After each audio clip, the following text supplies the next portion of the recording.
Welcome to our fourth virtual live tasting. And for a very special one, thank you for joining us again. You're on Spirits Network, you're on Facebook Live, and it's not only a very special Whiskey Wednesday because our friends over at Maxim are joining us, but also because I get to choose basically what I want. And today is best in class. All right, so you're in for a treat. My name is Flavien, and I am your chief curator at Spirits Network. I love doing it because it's my passion, and hopefully you'll be sipping along because you already ordered your bottles. Remember, last week I told you, okay? So, grab yourself a glass if you haven't prepared that yet, and hopefully you've got these bottles next to you. It is Singleton of Glendullan, 12-year-old, Cragganmore, 15-year-old, sorry. I also love the 12 years, but this 15 is amazing. Cragganmore, 12-year-old, and Lagavulin, 8. Now, if I asked you, what is your favorite dish? Or what's your favorite movie? Of course, you've got your true and tried favorites, and you'll say, well, my best is, XYZ. Okay. And maybe, more often than not, you'll start your sentence by saying, well, currently it is this or that. Yeah, well, so that's the thing. Currently, there are so many new products available, so many new single malts, including per distillery, that you've got to pick and choose, and you need help. We're here to help at Spirits Network. Remember that you can enjoy a lot of great entertainment, but a lot of education as well on Spirits Network, whether it's right there on your big screen or on your app, on your mobile phone. We're here to help. But who am I to tell you what's best? Can you really trust me? I mean, after all, my favorite movie is still the original True Grit. Yeah, that one with John Wayne, 1969, True Grit, beautiful. Or is it The Avengers, Endgame? You see, you left with your own judgment. And clearly, I get to pick those categories. So guess what? I truly love these 3 single malt Scotch whiskies, and I totally made up categories. Best Speyside, best 15-year-old, and best young malt. Now remember, since I have the Facebook app, I can see your comments and your questions, and I'll do my best to answer those, okay? And I really love to read your comments, so please don't be stingy on these. Let me know what your feelings are, okay? Without further ado, I think we should get started. And, yep, you noticed I am starting with the oldest. This happens to be the Singleton of Glendullan, 15 years of age. Why am I starting with this? Well, very simply because, not because it's the oldest. On the contrary, right? You may think the oldest should be kept in the end. No, what we want to do is start with the very lightest and then progress into the richer, the bigger malts. And certainly, you've learned this from last week at least. Great engagement last week, by the way. Thank you for this. You keep the peat for the end. Okay. Light, smooth, and spicy. 15-year-old Singleton of Glendullan. Let's see. Yeah, go ahead and pour yourself some. Come on, we're doing this together. Quite zesty. Granny Smith, freshly peeled pear. Just a little bit of orange zest as well. So, all right, why would I consider this being the best 15-year-old as to start with? I mean, and why 15, right? Why did I pick this? Well, I'll tell you why. And generally speaking, to give you an overview, you wonder why those distillers go for the 12, the 15, the 18, the 21. It seems to be going in increments of 3 years. Well, maybe there's a very logical reason to it, but it so happened that I want to say about 30 years ago, most brands settled on those 12, 15, 18 as benchmarks that would be easy for the consumers to rely on, right? And also because there's a great deal of difference between a 12, a 15, and an 18. One thing that you should remember though is that not all distilleries will consider the same style of maturation going further in age. A 15-year-old is not just a 3-year older than a 12.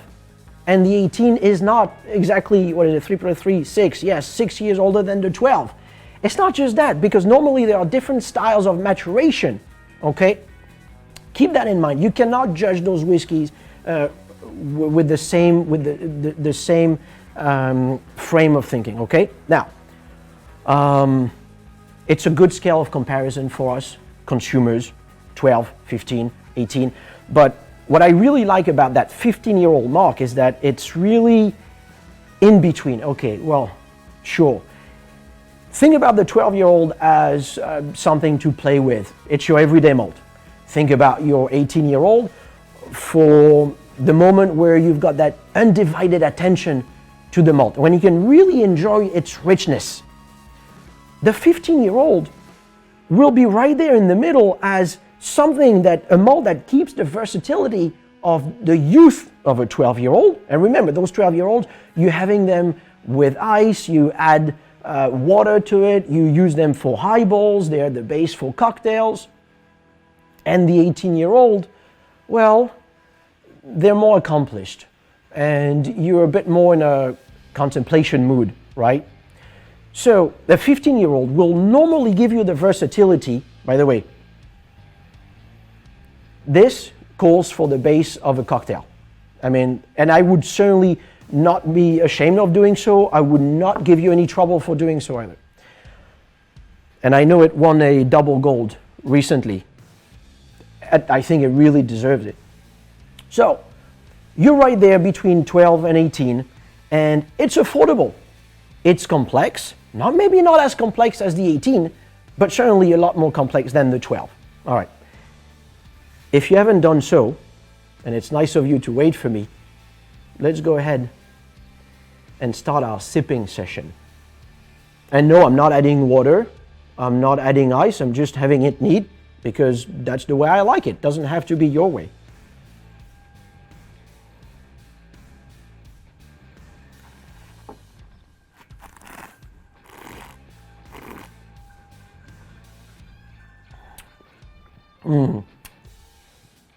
Right, so you see, light, smooth, and spicy. Yes, absolutely. I'm getting a spicy note along with an oily texture, and on the retronasal, I get those apple and pear notes, but now it's more like that freshly baked apple pie. Honestly, quite long too. I still have it here. Quite long for a 15-year-old. Well, and yet, I want you to understand something about age. I always tell you that age is certainly no guarantee for maturity, right? There's more to this. Think about, okay, well, you're probably already thinking about this now because you want to go out. When we can do this again, you want to go out and visit your favorite steakhouse, and you have that image of that glistening steak, that beautifully charred steak. Well, yeah, me too. I mean, now I'm getting almost emotional here. Well, it doesn't have to be that way. It doesn't have to be a 21-year-old dry-aged steak. You know, I had some amazing grass-fed cuts that didn't have any more age than just transportation into the butcher shop and to my plate, right? It all depends, just like a malt whiskey, It all depends on the breed of the cow. Okay, so that is what the distiller did right there in the distillery to give the base personality to the malt. It's all about the fermentation, the distillation, the shape of the still, and all of this. That new make spirit, that clearic, that clear stuff before they put it in the barrel is the DNA of the whiskey. But then back to the cow. It's what the cow was fed, right? Was it corn fed? Was it grass fed? And that's more like the time spent in the barrel, right? What the malt experienced right there in the barrel for most of its life in the barrel. Was it an ex-bourbon barrel on a second fill, or was it a first fill sherry butt? And then, of course, there's how you cook that steak. Do you sear it? Do you maybe flambe it with a little bit of whiskey and then put it in the oven? Or do you use a cast iron pan? Or do you just trust that steakhouse chef to do it for you? That is the finishing or the double maturation. Those are the blendings at the distillery that they will do in between these casks and those other casks. Remember that if it says 15 years of age, it's very simply because the youngest of these elements will be 15 years, right? And it's quite common to find a good part of this bottle coming from barrels that have housed a malt for much longer than 15. Guess why? Most times, distillers want their whiskey to be better than the other guy's whiskey. They want their 15-year-old to be better than the competitor's 15-year-old. So this is just a minimum. Usually, there's something quite older there. What if there was no age whatsoever? You could not call it Scotch whiskey because you remember it needs to be 3 years in the barrel. Yet, if you had the pleasure to visit a distillery, a single malt distillery in Scotland, you'd know that taste of that new make spirit. If they open that spirit safe for you, and if you put your finger in there and then you lick your finger and it's an amazing thing, it's the baby, right? Before it gets into that wonderful passage of maturation. The new make spirit could be wonderful. It was actually a little too wonderful because back in the days, it was a common practice in distilleries throughout Scotland of dramming, whereby the distillery workers would line up twice or 3 times a day at the distillery manager's office and ask for their daily ration of their malt, right? And those workers, entrusted with the most difficult tasks, would get either more or maybe some better stuff. Now, this practice is long gone, and that's a very good thing because health and safety would have not let it go any further. So, old practice being gone, age, generally speaking, has got greater and greater and greater. And now, all we hear about is that 25-year-old this and this 40-year-old that, and that hundreds of thousands of dollars bottle of 60 or 70-year-old single malt. Well, let me tell you something about overaged whiskeys. Altogether, it's not only proper to Scotland, it goes across all the categories. Depending on the climate that you've got, you can get to that point where you're overaging it and then it's undrinkable. So 15 years is kind of that sweet spot. Happens to be my favorite.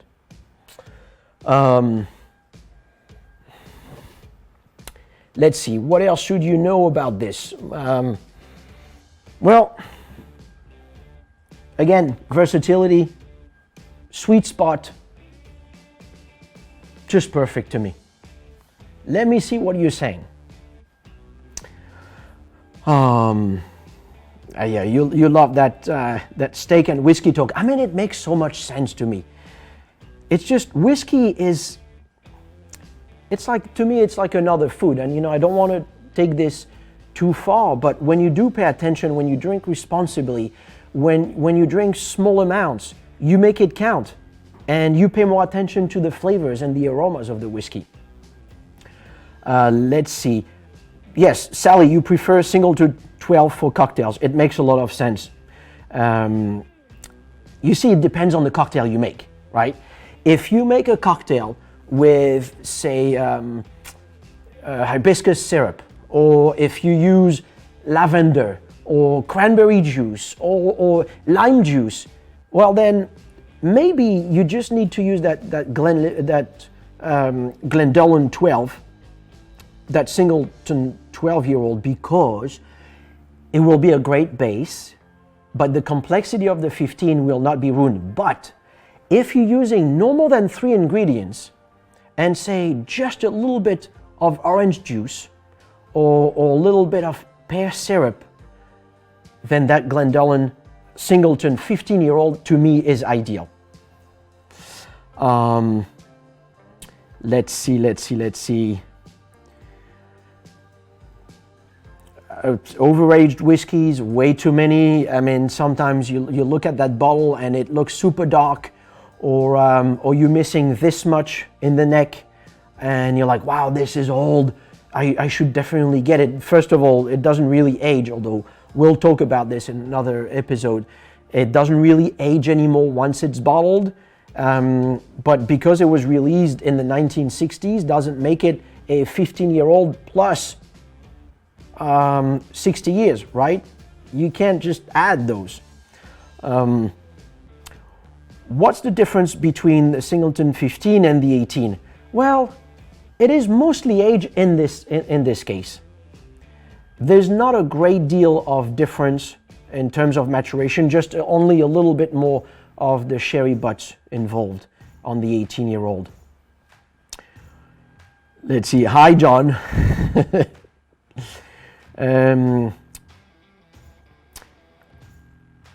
Well, let's take a sip at the next best in class.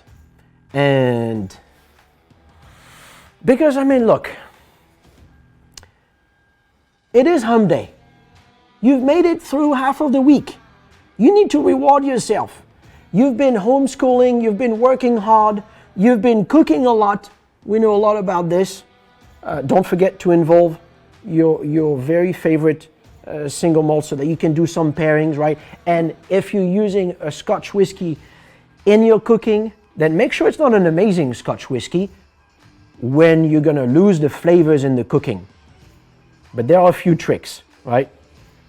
For example, if you love using this Cragganmore 12-year-old on a creamy sauce with a steak, or let's make it, say, maybe a veal scallopini. You picture a mushroom and cream sauce there, right? Maybe you want to deglaze a little bit with some of that Cragganmore 12. Now, of course, it's a little bit criminal. You just put a little tiny bit, okay? It's almost just for the effect of it. But if you put a little bit of sherry there as well, it will enhance the taste of it all. And then, right before serving, just a drop of this Cragganmore 12 in the sauce. Serve and enjoy.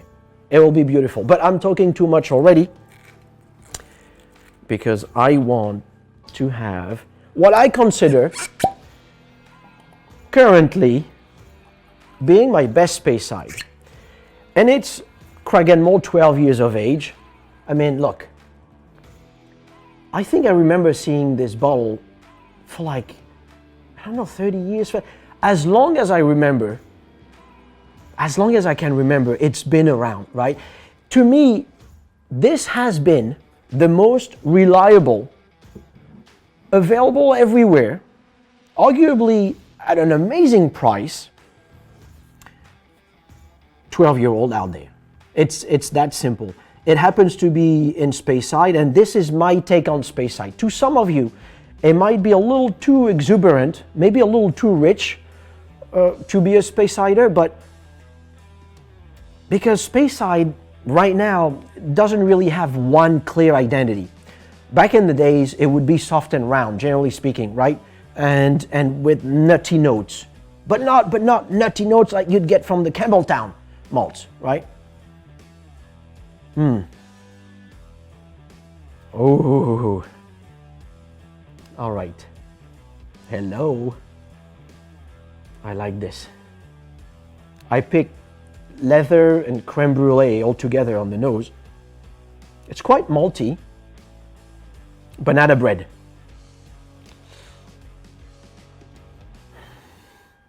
But what about Speyside? So you see, in Speyside, you've got about half of the distilleries in Scotland just concentrated there. It's a lot of distilleries in a small region within the Highlands, right? This is considered the hotbed of distillation in Scotland. This, I mean, in a blind tasting, you could never pick that it is this young. Maybe this is what I really like. And remember that what you get on the nose is so much already. To me, it's a good 75% of the overall flavor profile of the whiskey. So you need to really pay attention to it. But let's talk about this a little more. It comes at 80 proof, which is your standard, really. What makes this character of Cragganmore so appealing to me? On top of the value, on top of the great nose and all of this. Well, it's rich and complex, but why? Because it's only easy to say. Is it because of the long fermentations in European large-made wooden washbacks? Is it because of the short necks and the flat tops of those copper pot stills? Is it because of that fast distillation that takes place at Cragganmore? Would it be because of the condensation of the vapors through worm tubs? Or is it more because of the traditional dunnage warehousing of those barrels? I'm not sure. I think it's a combination of all of those. Let's just taste it. Because now I feel like there's so much hype. And remember, I'll be taking questions in a couple of minutes, so give it a taste.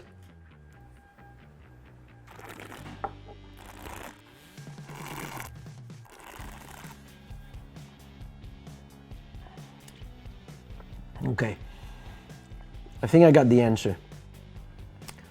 Of course, it's probably all of the above, right? But on the palate, so it's oily. There's quite a bit of a sherry influence to me as well. It's a bit meaty. I'm getting some smoked meat here. This is the peat. It's just a touch of light peat, right? Lightly peated malted barley is what they used at Cragganmore. And to me, it's that fleur de sel in the stew. You know, not just regular salt. It's the fleur de sel. It's got a bit more depth of flavor. That's what peat does. This is the touch of magic that peat can do. I mean, because if you ask your friends, they'll tell you, no, I mean, this is not a smoky whiskey, and arguably it's not a smoky whiskey. There's a little bit of smoke there. It adds depth. It's quite simple. Now, I do know that Cragganmore is also using quite a bit of port casks. Maybe there's a bit of this there, and maybe that's that extra layer of complexity. But I mean, wow. For a 12-year-old, there's absolutely no note of aggressive youth, right? So to me, at 12 years of age, this is quite an accomplishment. That's why I want you to go back to your classics. And by the way, this was a classic malt, you know, when they came out with it in 1988. And there is a reason why you find it just about everywhere, because it is highly reliable. Very simple. Let me take a couple of questions.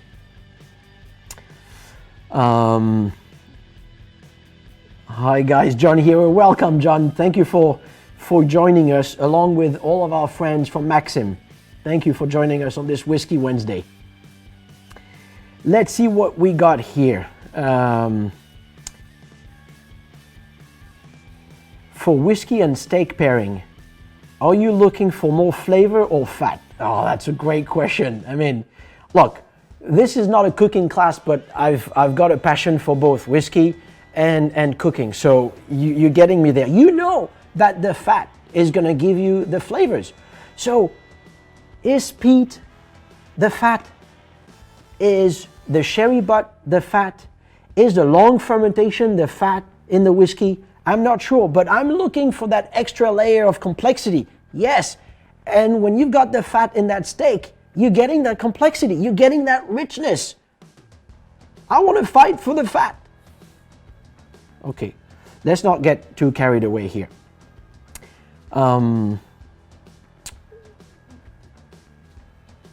Joshua is saying he could use some of that right now. Well, yes, Joshua, for next week's episode, make sure that you go and buy online so that you have your bowls, right?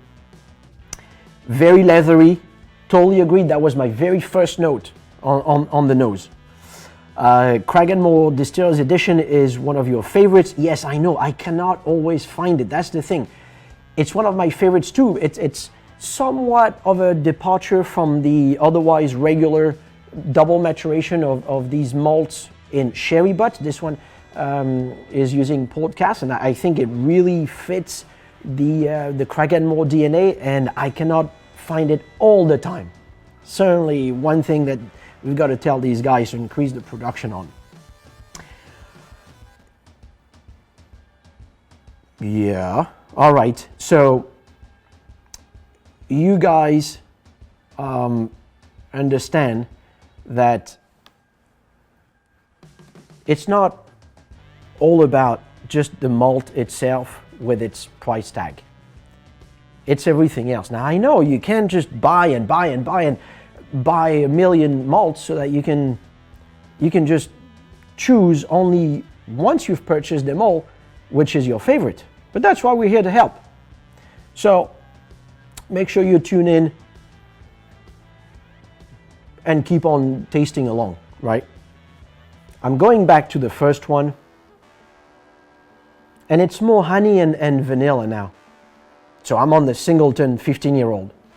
Now I'm going back to this Cragganmore.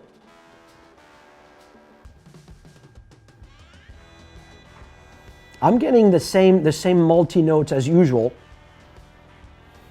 I mean, look, I know we've got quite a few whiskeys to taste here in a limited amount of time. I can guarantee you I'm going to revisit those once we're off, and you should certainly do so. Now, there was a question about glasses. Please use all sorts of glasses.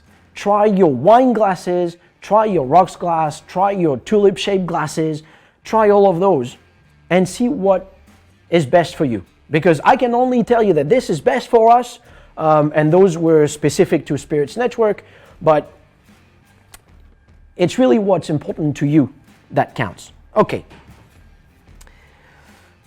Are you ready to move on? Because yet again, I'm going to take you to Islay. And while this Cragganmore was only 150 years of age, I'm talking about the distillery, right? Now, I want to go to Islay yet again to Lagavulin, and this is an 8-year-old. So this Lagavulin 8, I know you may be thinking that's it. He's gone nuts. He's lost it. Why would he show such a low age statement? Well, I'll tell you why. First, because I think it is a brilliant and bold choice for this distillery to release such a young whiskey. Now, when I'm saying such a young whiskey, you should know that most of your blended Scotch whiskies are about that age, right? For single malts, 8 is not exactly your usual entry point. 12 is, right? But what happened is that Lagavulin got started in 1816. You realize that's over 200 years ago.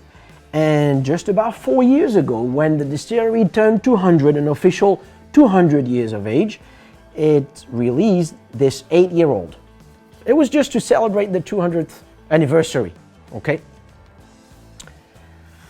And it was just for that very celebration back then. It so happened that it was greeted so well by the Lagavulin fans that this enthusiasm has prompted the distillery to keep it as a regular mark. So my all-time favorite is still the Lagavulin 16. I think you've got that by now. But I want to guarantee you right now that this whiskey, being half this age, is certainly not half the whiskey. And I'm going to be working on making that point right now. So, and just a few years before, in the very early 1800s, they gave it a count, and Islay had 233 distilleries, right? Right now, there are 8 plus 1. It's 9 distilleries, 8 are established, 1 is recent, and 1 is just brand new, okay? So it was a hotbed of distillation in Scotland. This is a bold move. They could have just slapped a Gaelic word on this label. Yes, and that would be your typical no-age statement, as we call it. It would be a cute word that would mean something nice, and that would be it, right? Except that they've identified a very, not unusual, but certainly also different flavor profile at that very specific bracket of 8 years of age, that they thought maybe the Lagavulin enthusiasts would love the experience. I certainly do. Look, I mean, on the nose, you're halfway between seawater and campfire. And I'm getting some barbecue notes as well. So maybe in this regard, I'm closer to Lagavulin 16.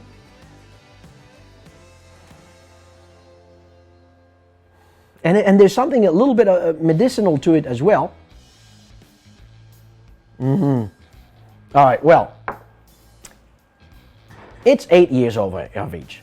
It's 5 years older than 3. Now, why am I bringing this up is because right now, we have to give our thanks to the distilleries all over the world.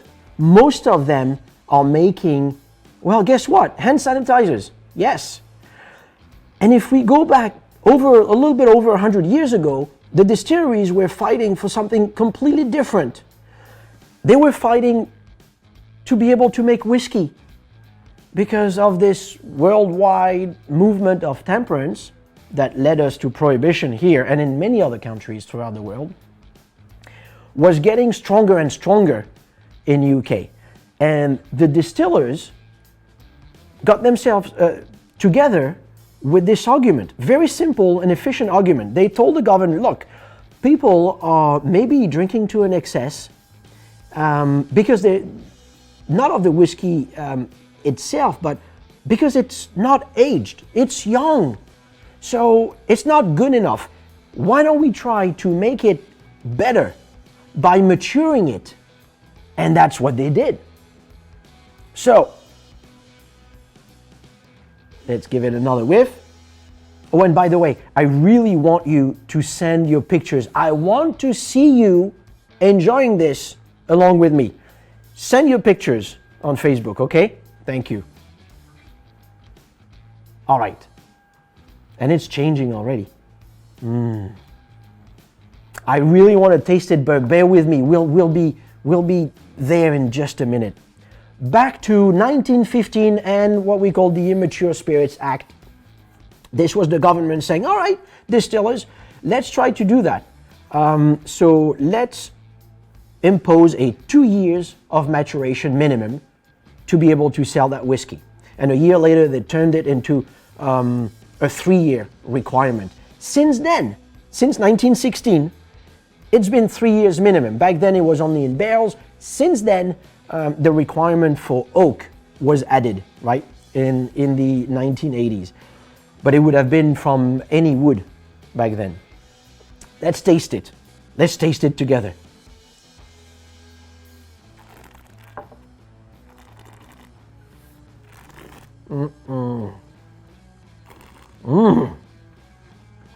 Yes. Ooh, I'm sorry, I'm looking at the glass, I'm looking at the bottle. I'm getting a lot of flavors there. And don't forget to tag Spirits Network on taking those pictures. Thank you. Be ready with your questions in a minute. This Lagavulin 8-year-old, well, is this what I would call dynamic maturation? Maybe, probably. Well, look, the thing is, I know that with this 8-year-old, they didn't transfer the malt from a barrel to another, to another, to another. There was no double maturation whatsoever. This is just a careful expression of the distillery's DNA at that very specific age. It's that simple, right? So when you're looking at a different age statement, you're looking at a different face of the same person, of the same distillery, okay? Well, I'll be taking questions now. Let's see if you sent me some pictures.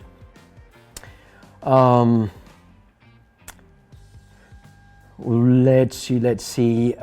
Fortunately, I enjoyed Craigenmore Distillers Edition in 2003, bottled in 2015 at the bar near the office in Tokyo. And that, of course, is Masachika. Thank you for joining, Masachika. And it was amazing. Yes, well, hey, thanks. Actually, I think now that you say so, I had that 2015 bottling, I want to say. It's not every year, that's the thing. And it's interesting. Oh boy, once people are allowed to travel again, and that's a question from Adam. Which distillery should they visit? There are so many great distilleries to visit in Scotland. I mean, you can go from the small ones to the big ones. To be honest, they're great. I do remember loving Lagavulin. Is it because you're right there by the sea? Is it? I'm not sure.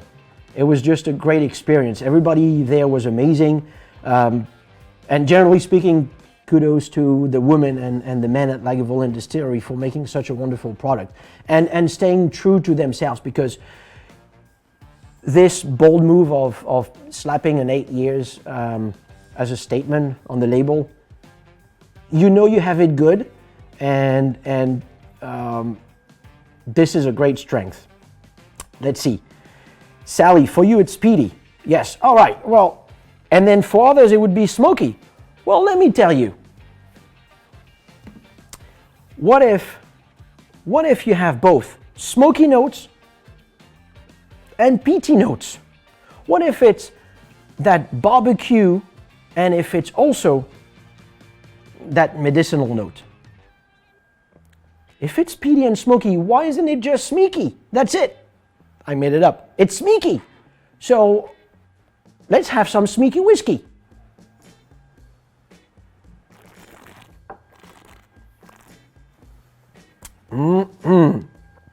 Always wanted to go to Islay. Well, you know, there's something very, very special about Islay.